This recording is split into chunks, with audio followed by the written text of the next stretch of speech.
Elles jouent un rôle essentiel dans les soins de santé. Il s'agit bien des infirmières. Ce 12 mai est célébrée la Journée mondiale des infirmières, une occasion pour mettre en lumière leur rôle dans le domaine de la santé, à suivre dans ce journal. Et ce soir, nous allons parler de l'obésité. C'est une maladie qui entraîne une prise de poids importante. Prudence Dakou, qui en souffre depuis l'enfance, nous expliquera dans cette édition comment elle parvient à vivre dans cette condition et à faire face au regard de la société. Vous avez choisi ORTM2 pour vous informer. Vous avez bien fait. Mesdames et messieurs, bonsoir et bienvenue. Tout d'abord, l'ONG ARBM, l'association des ressortissants du Bangladesh au Mali, vient de distribuer des kits alimentaires aux familles déplacées du Garbal de Faladje, deuxième du genre. Cette initiative a pour objectif de soulager les dépenses des bénéficiaires. Aïssata Ditou Koumakane. Cette remise des kits alimentaires de l'ONG, Association des ressortissants du Bangladesh au Mali, entre dans le cadre de la solidarité et du partage. C'est une initiative qui vise à offrir gratuitement des cartons de pâtes, du lait, de l'huile et du sucre à ces familles dans le besoin. Bon, notre donation a été portée, notre ONG pour le partenariat IMPS pour donner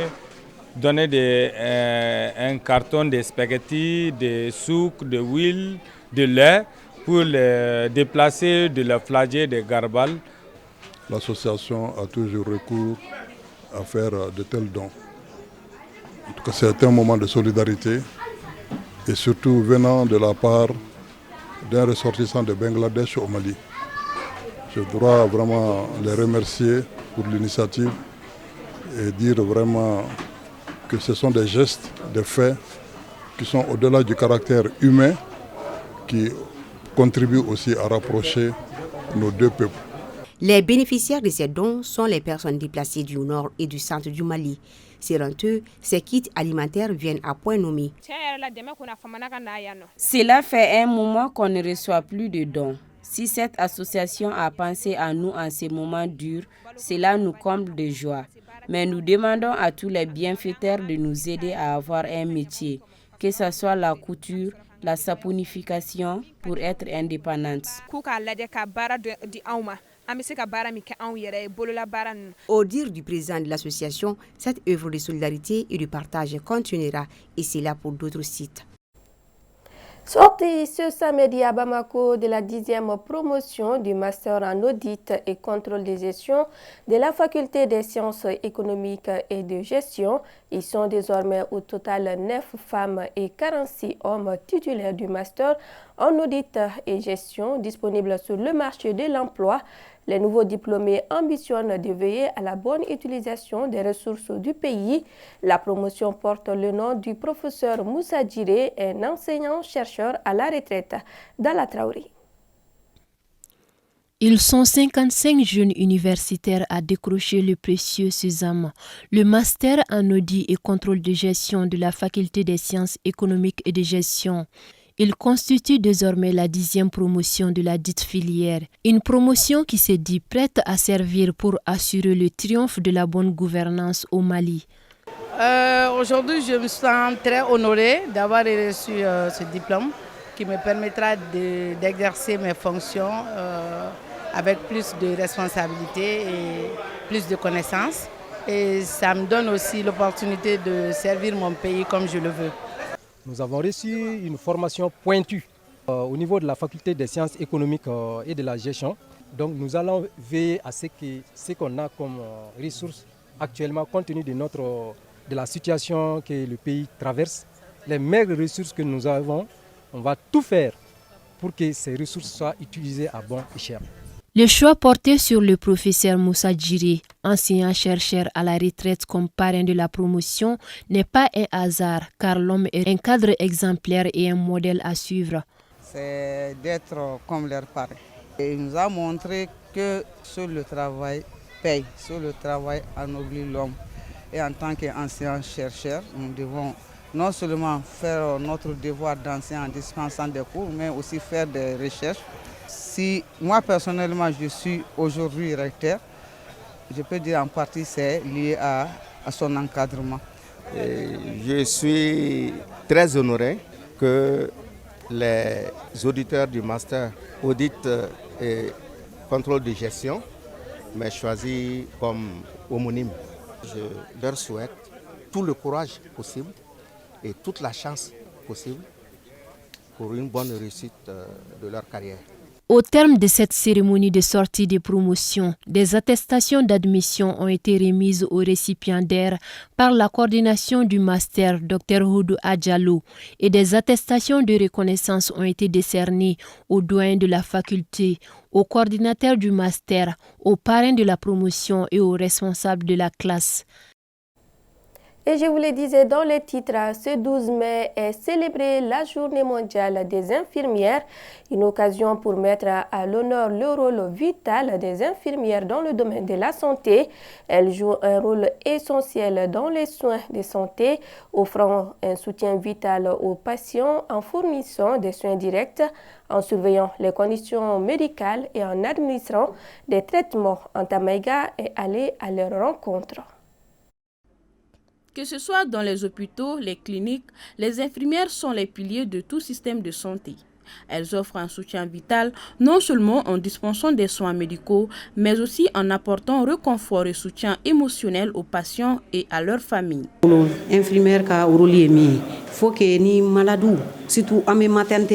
En tant qu'infirmière, mon rôle est de prodiguer des soins de santé holistiques et personnalisés aux patients. Ma journée type commence souvent par la prise de relève où je me mets à jour sur l'état de santé des patients et sur les tâches à accomplir. Ensuite, je dispense des médicaments, vérifie les constantes vitales, réalise des pansements et assure le suivi des ordonnances médicales. Tout au long de la journée, je suis également disponible pour répondre aux questions des patients, les rassurer et les soutenir émotionnellement.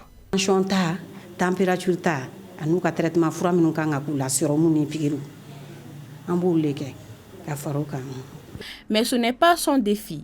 Les infirmières font face à des horaires épuisants, à une pression intense et à des ressources limitées. Pourtant, leur dévouement reste inébranlable. Les principaux défis auxquels je suis confrontée dans mon travail quotidien incluent la charge de travail élevée, les situations d'urgence, le manque de ressources.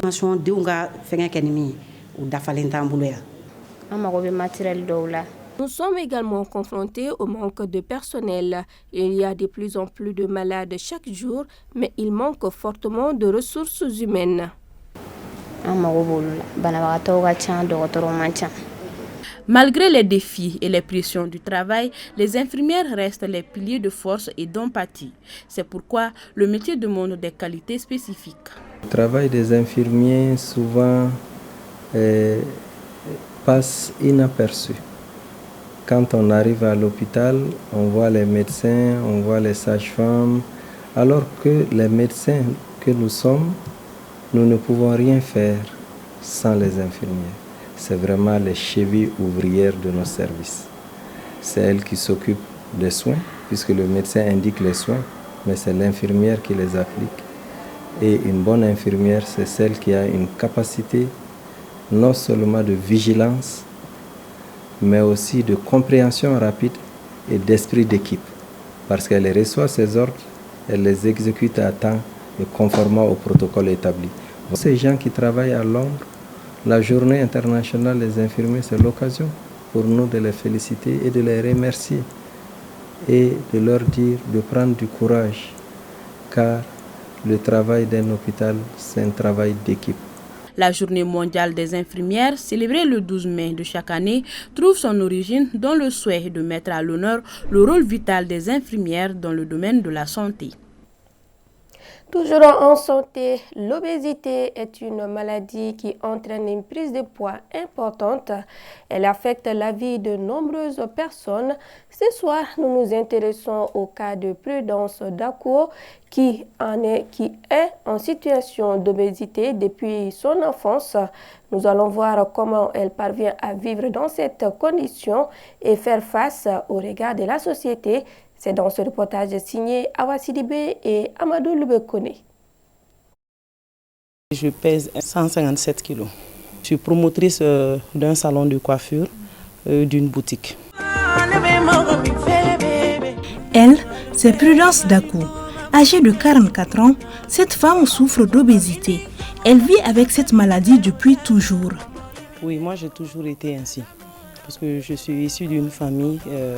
Mon papa, lui, il était gros. Ma maman, elle aussi, elle était en surpoids. Déjà, quand on a un excès de poids, ce n'est pas facile. Le surpoids, c'est un frein.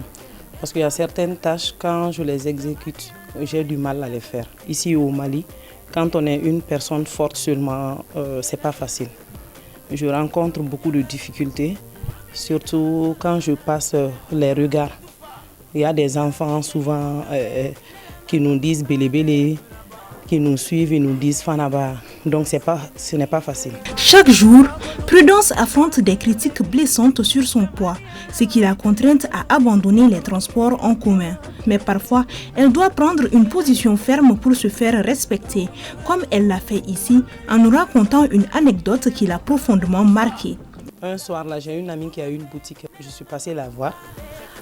Arrivée à la porte là-bas, avant d'entrer, il y avait des gens qui étaient assis là-bas. Ils ont commencé à parler de moi, de mes rondeurs, à se moquer. Ce qui m'a le plus fait mal, surtout, il y a un jeune qui a pris son téléphone, il voulait me filmer. C'est là que vraiment j'ai parlé. Et ce jour-là, ça m'a vraiment fait mal. Je suis née comme ça, j'ai toujours été comme ça, je m'accepte comme telle. Donc j'ai laissé le complexe de côté et je vis ma vie comme je le veux. Cette dame souffre de plusieurs maladies liées à son poids.